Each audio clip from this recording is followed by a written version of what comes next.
नारायण देवाय तस्मै नमः। देवाय तस्मै नमः। भगवान ने अपना योग और विभूति का वर्णन करा, और उस योग और विभूति को सुनने के बाद अर्जुन की प्रतिक्रिया 4 मंत्रों में प्रकट होती है। ये श्लोक नंबर 12 हम लोग देख रहे थे लास्ट क्लास में। अध्याय नंबर 10 श्लोक नंबर 12 पे हम लोग थे, और यहां से अर्जुन उवाच, अर्जुन बोलना शुरू करते हैं। भगवान की जब योग और विभूति दोनों को सुनने के बाद अर्जुन की प्रतिक्रिया है। और अर्जुन की प्रतिक्रिया, पहली प्रतिक्रिया क्या है? तो अर्जुन बोलते हैं, परम ब्रह्म परम धाम पवित्रम परमम भवान पुरुषम शाश्वतम दिव्यम आदि देव अजम विभुम। और हमने 13वें श्लोक को पहले देखा था। आहु त्वाम ऋषयः सर्वे देवर्षि नारद तथा असितः देवलव्यास स्वयं च एव ब्रवीषि में। आपने भी, जो देवऋषि ने और इतर महात्माओं ने, ऋषियों ने, जिनके साथ अर्जुन का सत्संग हुआ था, परमात्मा के बारे में अर्जुन को पहले बता चुके हैं। वही वो 13वें श्लोक में कहते हैं अर्जुन कि सर्वे ऋषयः, सारे ऋषियों ने। कौन कौन से ऋषि हैं ये? तो देव ऋषि नारद, असित देवल, भगवान श्री व्यास जी बोले आपकी विभूति को उन्होंने बताया था मुझे। और केवल इन्होंने ही नहीं महाराज, आपने भी जो अभी मेरे को बताया। त्वामपि स्वयमेव में ब्रवीषि, आपने भी जो अभी अभी मेरे को सुनाया, कहा, उसको सब सुनने के बाद अर्जुन कहते हैं, परम ब्रह्म परम धाम पवित्रम परमम भवान पुरुषम पुरुषम शाश्वतम दिव्यम अना आदिम देवम अजम विभुम। आप परम पवित्र हो, पुरुष शाश्वत हो, दिव्यम आदिदेव हो, अजम हो, विभुम हो। और मैंने लास्ट क्लास में आपको कहा था कि भक्ति की अपेक्षा से भक्ति की उपाधि लेकर के भक्तों के लिए परमात्मा जैसा भक्त चाहे वैसा वो प्रकट हो जाता है। इसलिए भागवत जी में भगवान कहते हैं, अहम भक्त पराधीन। वेदांत में जरूर हम लोग पढ़ते हैं कि सर्वतंत्र स्वतंत्र परमात्मा है, परम स्वतंत्र न सिर पर कोई। पर परमात्मा इसको बिल्कुल भागवत जी में नकार देते हैं और कहते हैं कि नहीं, अब मैं तो भक्त पराधीन हूं। तो मूल बात यहां समझने की ये है कि भक्तों की भक्ति की अपेक्षा से परमात्मा उपहित होता है, और वह निर्गुण निराकार सत्ता मात्र सच्चिदानंद चेतन, वह अवतार प्राप्त करता है। भारत के कई ऐसे दर्शन है जो अवतार को स्वीकार नहीं करते हैं। वेदों को तो स्वीकार करते हैं, परंतु अवतारवाद को स्वीकार नहीं करते। गीता जी को स्वीकार करते हैं, गीता जी पर प्रवचन करते हैं वहां के महात्मा, परंतु भगवान के अवतार को स्वीकार नहीं करते। तो हमारी समझ ये न बने कि परमात्मा का अवतार होता नहीं। ऐसा कुछ नहीं है जो नहीं होता। कल मैंने इसका संकेत करा था, जब भगवान शंकर श्री पार्वती जी को कथा सुना रहे थे रामचरितमानस में। और वहां पे पार्वती जी के पूर्व जो जब वो सती अवतार में थी, तब वहां सब लॉजिक ढूंढती थी। ये कैसे हुआ? वह सत्ता मात्र परमात्मा, वह चेतन परमात्मा दशरथ जी का पुत्र बना, विवाह हुआ श्री सीता जी के साथ, पिताजी ने निकाल दिया, और रावण ने सीता जी को का हरण कर लिया। माता जी को ये लीला समझ में आ नहीं रही थी। तो इसलिए मैं निवेदन कर रहा हूं कि ऐसा कुछ नहीं है जो नहीं होता। एक बार उपाधि की बात स्वीकार कर ली गई, फिर तत्त उपाधि में उपहित होकर के, माने उस संदर्भ की अपेक्षा से प्रभु सर्व रूप में भासता दिखाई देता है।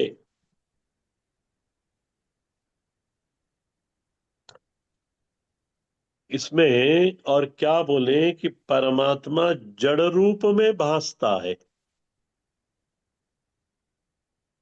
विचार करना आप, ये जगत क्या है? या दूसरे शब्दों से बोलूं तो, जगत रूप में कौन भास रहा है? मोह के दो स्वरूप बताए थे मैंने आपको। एक तो अहम जीव, वह जो सचिदानंद चेतन ब्रह्म है, उसको हमने जीव बना दिया। और दूसरा, ये परब्रह्म परमात्मा है, उसको हमने जगत बना दिया। ये दो मोह के स्वरूप बताए थे मैंने आपको। तो आप विचार करना, जगत रूप में कौन भास रहा है, जड़ रूप में कौन भास रहा है? आपके सामने जो टेबल है, पुस्तक है, कौन भास रहा है उस रूप में?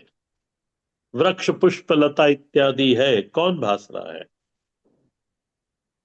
परमात्मा स्वयं।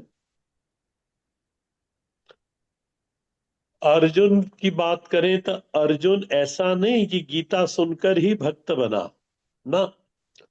अर्जुन पहले से ही भक्त थे।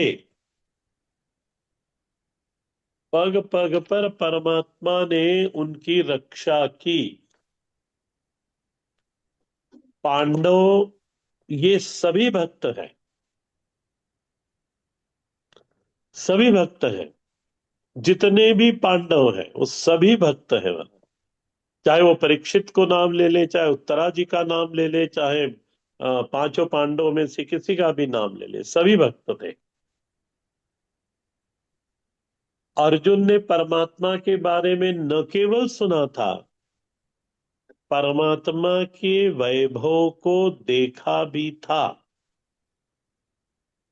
परंतु वहां पर अतिरेक होने के कारण, सहचर्या में अतिरेक था वहां पर।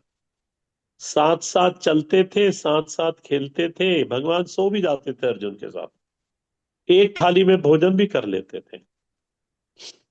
तो इस तरह का जब अतिरेक हो जाता है प्रेम में, बोलेंगे अर्जुन 11वें अध्याय में, तो उसके बाद उनका वैभव छुप जाता है।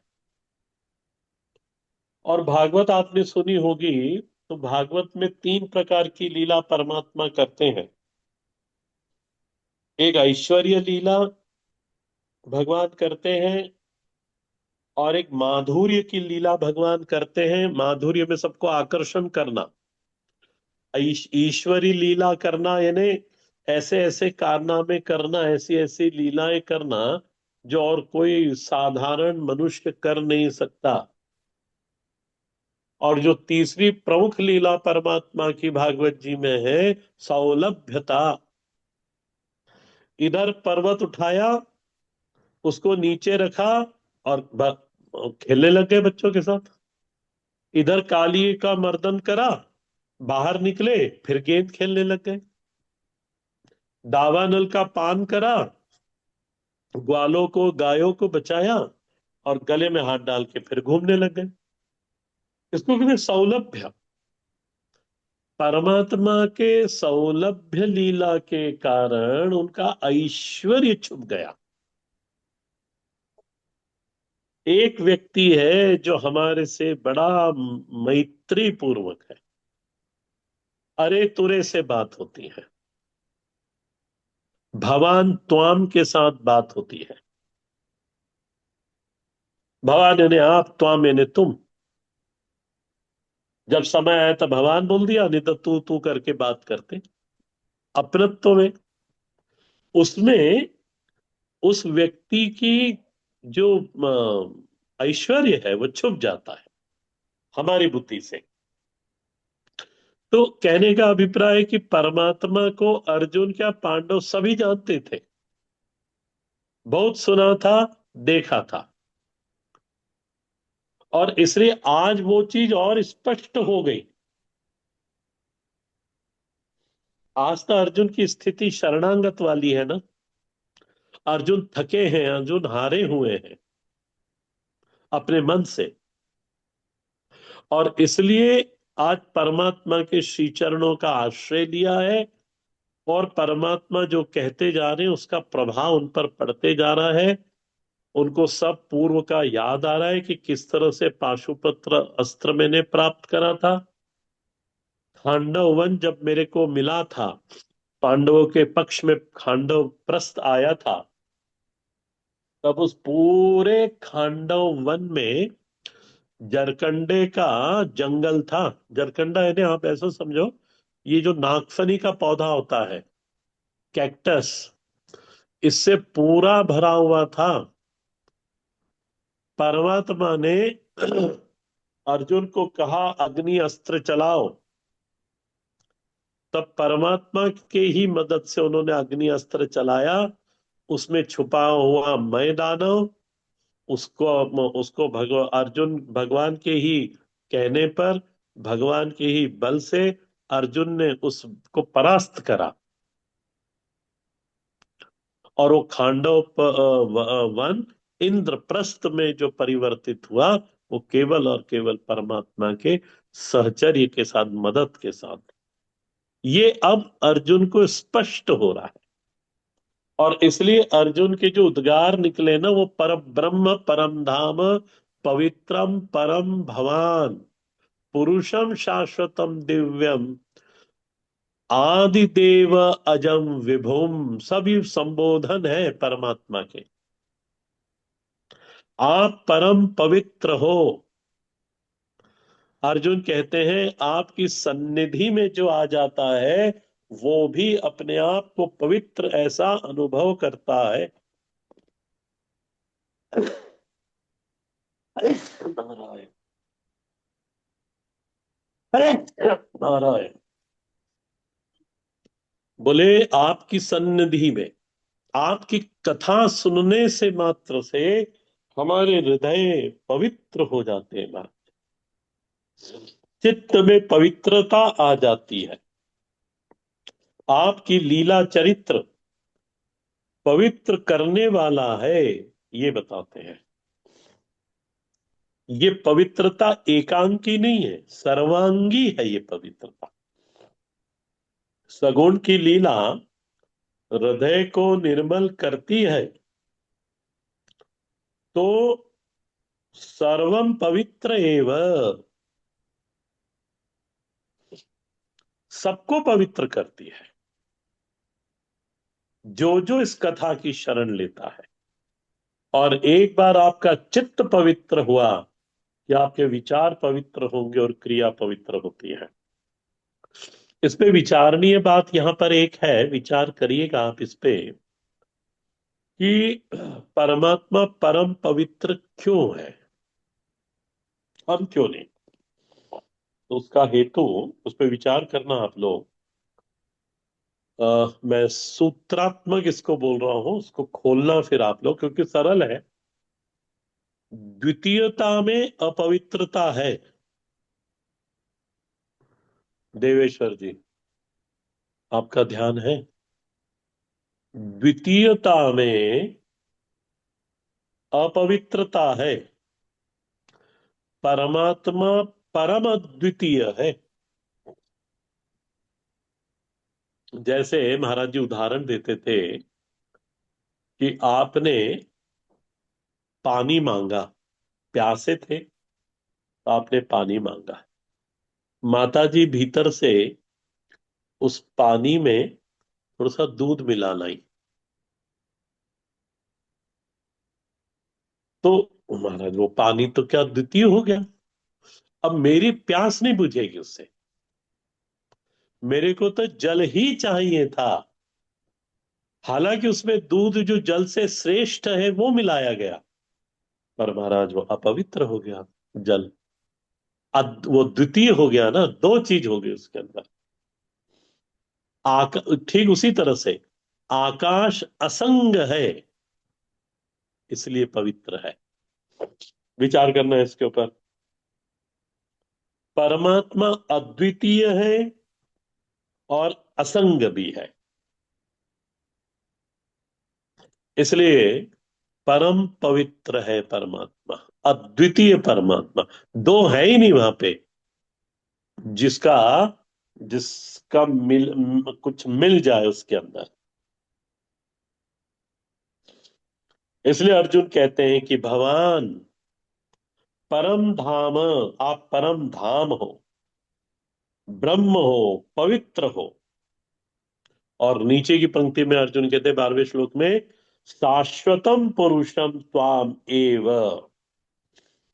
आपको ही देव ऋषि नारद ने कहा था कि अर्जुन, ये वही है जिसको वेद शाश्वत पुरुष कह के पुकारता है, जो तुम्हारे साथ घूमते हैं या तुम जिनके साथ घूमते हो अर्जुन, ये वह शाश्वत पुरुष है। दिव्यम आदिदेवम, आदिदेवम सर्वप्रथम, ये तो कहने मात्र के लिए है, सर्वप्रथम आप ही की सत्ता है। सर्वप्रथम क्या, केवल आप ही की सत्ता है। ये सर्वता आपके ऊपर प्रतीत हो रहा है, दिख मात्र रहा है।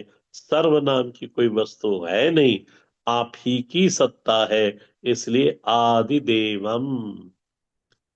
और प्रभु, आपका जन्म होता नहीं, अजम। फिर कह दिया विभुम। विभुम यानी सभी दूर आप हो, आपके अतिरिक्त कोई दूसरा है ही नहीं। ये 12वें श्लोक को हमने देखा था। 13वें श्लोक में भगवान ने कहा कि ठीक है अर्जुन, देख लें एक बार 13वां श्लोक आप लोग। भगवान ने कहा कि ठीक है अर्जुन, ये सब मेरे बारे में ऋषियों ने जो कहा वो ठीक है, पर तुम क्या कहते हो? ये तो ऋषियों ने कहा, और तुम भी तो इतने दिनों तक मेरे साथ हो, तुम क्या कहते हो? देख लेना श्लोक नंबर 14, एक मिनट आप अपने ग्रंथ के अंदर, कि सर्वम एते ऋतम मन्ये यत्मां वदसी केशव, नहीं ते भगवन व्यक्तिम विदुहु देवाः न दानवाः। भगवान कहते हैं कि तुम मेरे बारे में क्या सोचते हो? तो अर्जुन 14वें श्लोक में कहते हैं, 14 से लेके 16 श्लोक तक अर्जुन ने कहा कि महाराज, मैं कौन होता हूं आपके बारे में कुछ दूसरी मान्यता रखने वाला? बोले मैं भी ये सब स्वीकार करता हूं सत्य मानता हूं। सर्वम, श्लोक नंबर 14, सर्वम एतद ऋतम मन्ये। ऋतम है ना, सत्यम। मैं 100% इन महात्माओं के द्वारा कहा गया, और आपने जो भी कुछ मेरे को कहा, मैं इसको 100% सत्य मानता हूं। मैं इसमें कोई शंका नहीं।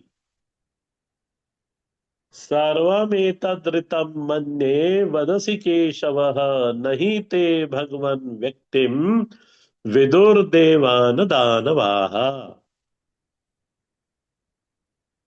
केशव, देखो ये अर्जुन के श्लोक नंबर 14, 15, 16 और 17। 17 तो छोड़ दो, तीन श्लोक ही लो, 14, 15 और 16।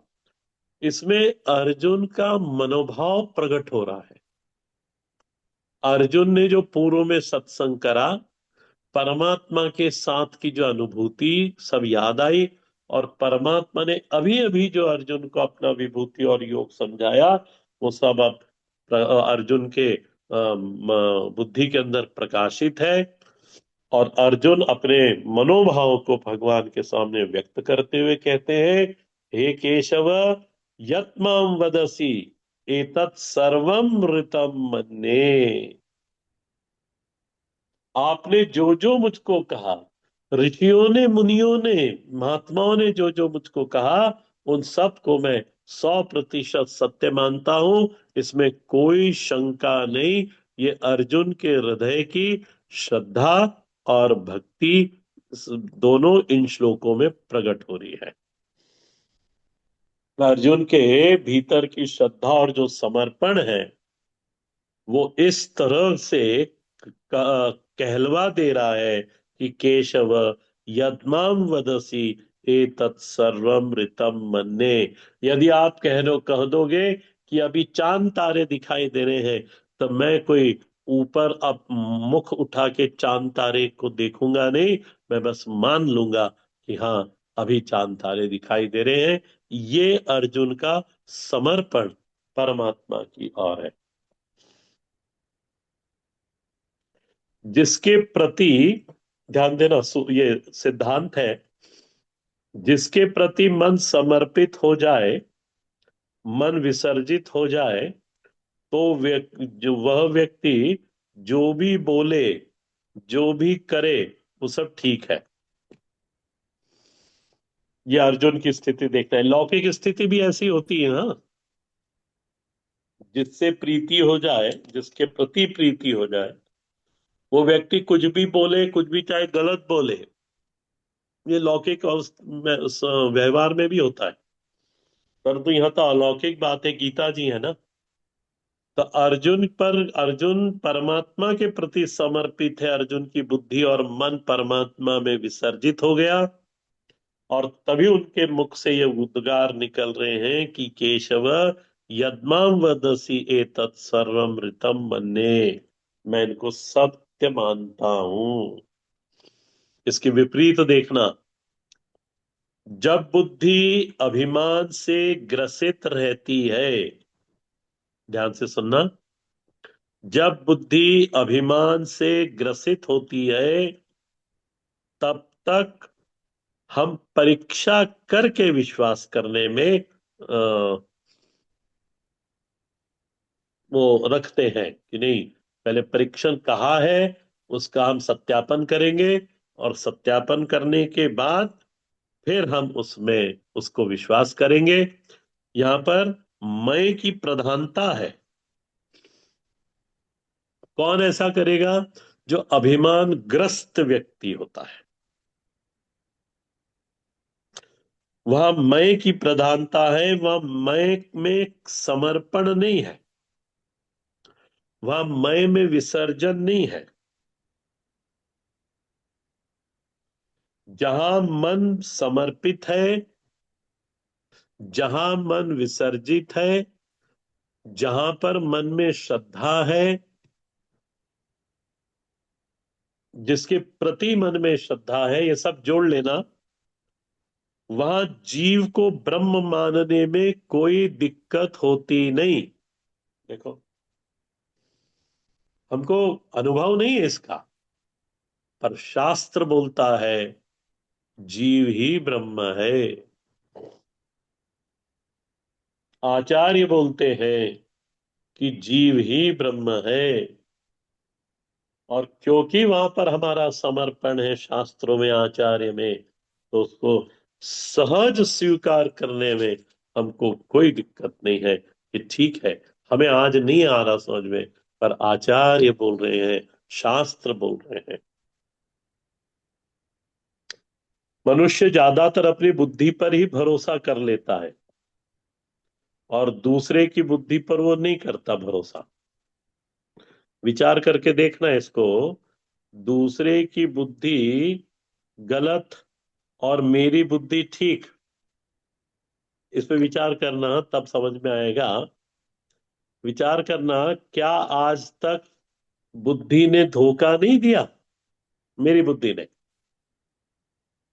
दूसरे की बुद्धि ने एक दो बार धोखा दिया होगा, मानता हूं मैं।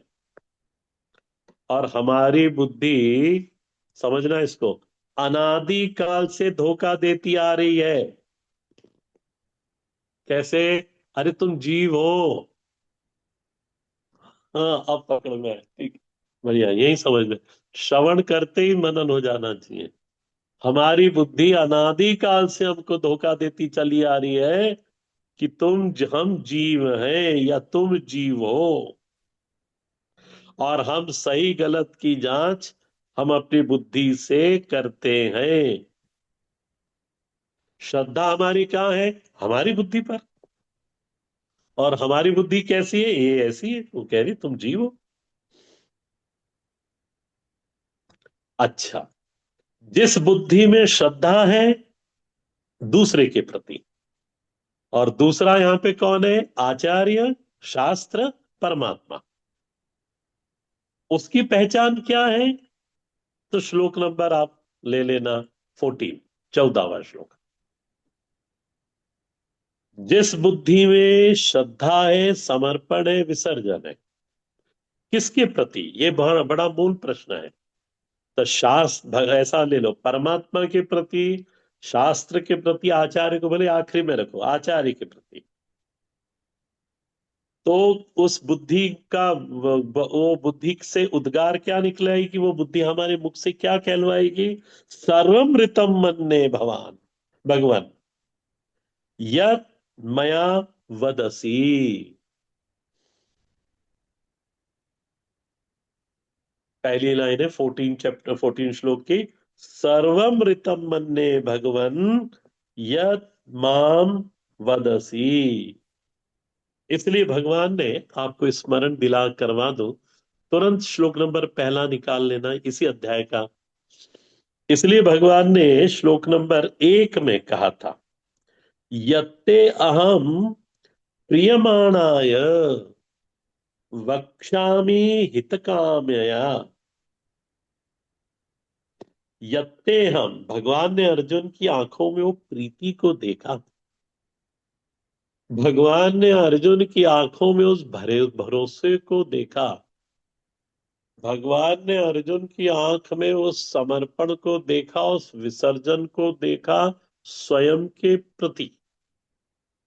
और यही कारण है कि 10वें अध्याय में अर्जुन के बिना पूछे परमात्मा कहते हैं, यत्ते अहम प्रियमाणाय। तुम प्रिय हो, तुम्हारे आंखों में मेरे प्रति प्रीति है, और इसलिए यत्ते हम प्रियमाणाय वक्ष्यामि। क्यों? बोले हित काम यया। यदि पिता, पुत्र के आंखों में पिता के प्रति उतना प्रेम भरोसा है, तो पिता फिर कुछ छुपाता नहीं, सब बताता है। ठीक उसी प्रकार गुरु शिष्य का भी देख लेना। शिष्य का समर्पण 100% हो, फिर गुरु उससे कुछ छुपा के रखता नहीं। वो सोचता है इसको क्या दे दूं, वो सब उसको दे देता है। ये अर्जुन और भगवान के बीच में चल रहा है अभी। भगवान को अर्जुन की आंखों में वो प्रीति दिखाई देती है। हमारे आचार्य जिसको कहते थे, भगवान को अर्जुन की आंखों में तृप्ति दिखाई देती है, और इस तृप्ति में अतृप्ति भी दिखाई देती है। ये भक्ति में, ये नारद भक्ति सूत्र में भक्ति की तृप्ति का स्वरूप बताया है श्री नारद जी ने। वो क्या कहते हैं? अतृप्ति ही तृप्ति है। भक्ति में तृप्ति क्या है? बोले अतृप्ति ही तृप्ति है वहां पर। अर्जुन कहते हैं, यन्माम वदसी सर्वम एतद् ऋतम मन्ये। ध्यान रखना, ये 10वें अध्याय वाला अर्जुन है। इस पे थोड़ा ध्यान देना मेरी तरफ। ये 10वें अध्याय वाला अर्जुन है, ये दूसरे अध्याय वाला अर्जुन नहीं है। दूसरे अध्याय वाला अर्जुन कैसा है? तो आप तुरंत दूसरा अध्याय खोलो, यदि गीता जी सामने है तो। हाँ खोलो, मैं देख रहा हूं। और श्लोक नंबर 9, अध्याय नंबर 2, श्लोक नंबर 9। क्या बोलता है अर्जुन? क्या बोलते हैं वहां पर? अर्जुन कहते हैं कि न योत्से इति गोविंदम उक्त्वा तूष्णीम बभूवः। बोले मैं आपको शिष्यस्ते हम तो बोल दिया 7वें श्लोक में, पर 9वें श्लोक में आके बोलते मैं आपका शिष्य जरूर हूं। शादी माँ मेरे को आप समझाओ भी, पर ध्यान रखना, युद्ध करने को बोलोगे तो बिल्कुल नहीं करूंगा। न योत्स्यामी। ये हाँ, एक हठी बालक होता है ना, कि पिताजी आप बोलोगे स्कूल जाओ तो मैं बिल्कुल नहीं जाऊंगा, बाकी मैं आपकी सारी बात मानूंगा। पर आप स्कूल जाने, और पिताजी स्कूल ही भेजने के लिए उसको तैयार करा, वो नहीं जाएगा। हठी बालक की तरह है अर्जुन दूसरे अध्याय वाला। ये इसलिए मैंने कहा, ये दूसरे अध्याय वाला अर्जुन नहीं है, ये 10वां अध्याय वाला अर्जुन है। आगे देखेंगे इसको। भगवान अर्जुन कहते हैं, आपने कहा था कि मैं मेरी उत्पत्ति को देव ऋषि महर्षि कोई नहीं जानता। पहले के श्लोक में भगवान ने कहा था, मैं श्लोक नंबर बता देता हूं, ये 10वें अध्याय में ही है। दूसरा श्लोक। न मे विदुः सुरगणा प्रभवम न महर्षय मेरे अहम आदिर ही देवानां महर्षिणाम च सर्वशः। मेरी उत्पत्ति को कोई नहीं जानता। ये जो दूसरे श्लोक में भगवान ने कहा था, अर्जुन उसे दोहराते हैं महाराज यहाँ पर। और उस दोहराने में अर्जुन के मन में स्वीकृति है कि हाँ ठीक है। देखो ये नीचे की लाइन, चौथे 14वां श्लोक नीचे की लाइन। नहीं ते भगवन व्यक्ति में उत्पत्ति, विदुः देवाः न दानवाः। आपने जो दूसरे श्लोक में कहा था कि मेरी उत्पत्ति प्रभव को कोई जानता नहीं, मैं मानता हूं उसको कि हाँ कोई नहीं जानता, स्वीकार करता हूं। नहीं ते भगवन व्यक्तिम विदुः, व्यक्तिम उत्पत्ति विदुः देवाः न दानवाः। और चौथे अध्याय में अर्जुन ने क्या कहा था? अर्जुन चौथे अध्याय में कहते हैं, अपरम भवतो जन्म परम जन्म विवस्वतः। ये तीसरा श्लोक है चौथे अध्याय का, सॉरी तीसरा या चौथा होगा, देख लो। अपरम भवतो जन्म, अरे अरे, बोले आप बोल रहे हो कि मैंने सूर्य को ज्ञान दिया था। मैंने तो आपके जन्म के बारे में जानता हूं, इसलिए अपरम भवतो जन्म और परम जन्म विवस्वत, विवस्वत सूर्य, कि सूर्य तो आपसे पहले है महाराज। ये क्या उल्टी बात आप कर रहे हो? भवत जन्म अपरम, अभी अभी हाल ही में आपका जन्म हुआ। आज अर्जुन क्या कह रहे हैं? न देवा न दानवा, आपके प्रभु को कोई नहीं जानता। इस बात को महाराज मैं मानता हूं। आपने जैसा कहा, मैं उसको 100% मानता हूं। आगे कहते हैं, मैं आगे बढ़ रहा हूं श्लोक में, 15वें श्लोक में। हे भूत भावन, हे भूतेश, हे देव देव, हे जगतपते, हे पुरुषोत्तम। 5 संबोधन एक ही श्लोक में अर्जुन के द्वारा। और नीचे की पंक्ति में कहा कि त्वाम स्वयं एव, त्वाम स्वयं ए, पहली पंक्ति में त्वाम स्वयं एव आत्माना, आत्मानम, आत्मना अपने से, आत्मानम अपने को, वेत्थ जानते हो। केवल आप ही अपने बारे में जानते हो। यदि कोई आपके बारे में जानता है तो आप स्वयं ही अपने बारे में जानते हो। और महाराज, आपको कोई नहीं जानता। इस बात को मैं 100% स्वीकार करता हूं।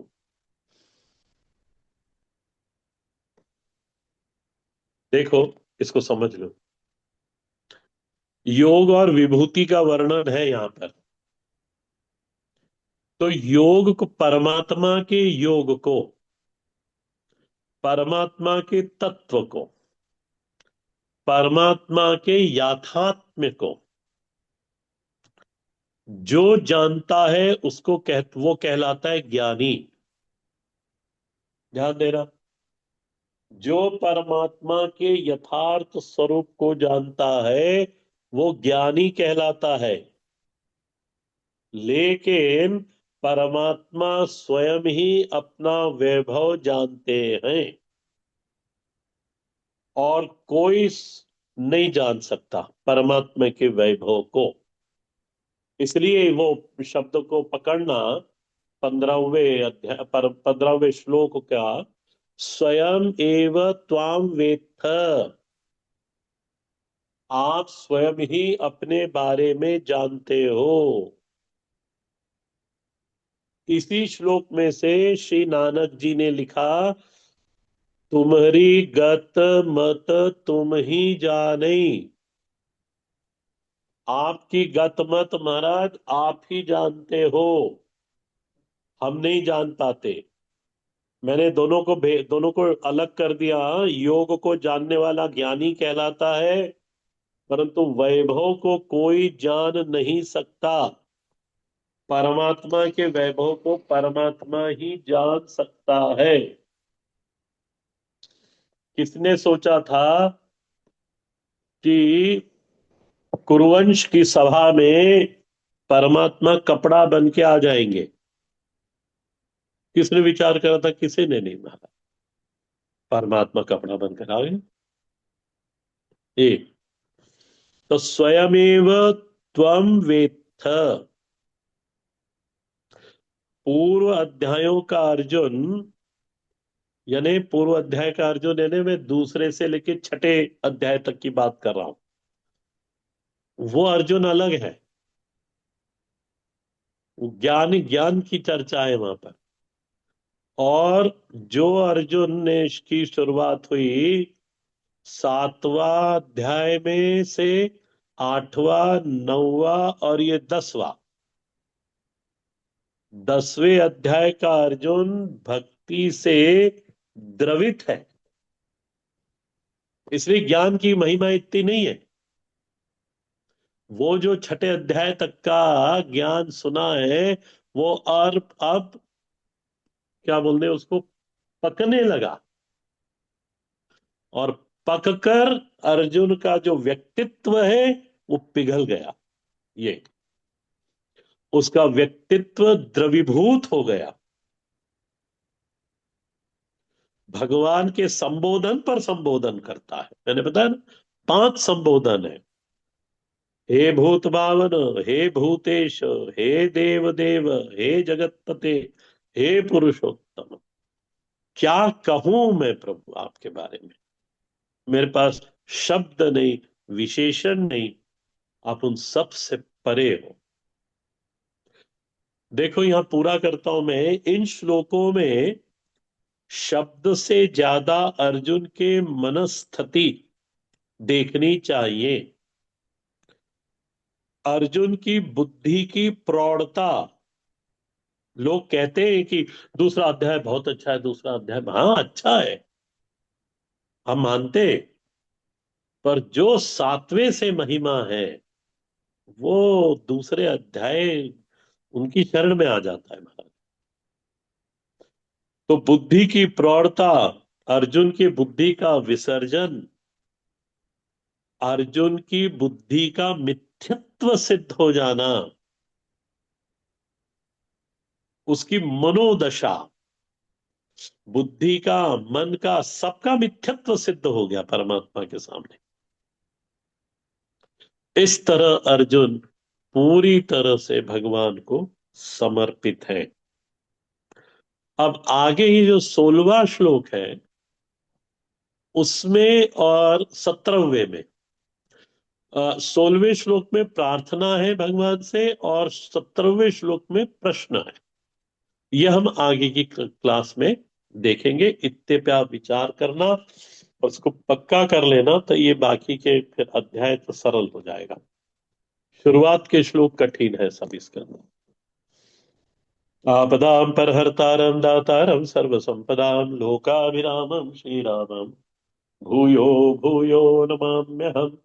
रामाय रामभद्राय रामचंद्राय वेधसे रघुनाथाय नाथाय सीताया पतये नमः। जी किसी का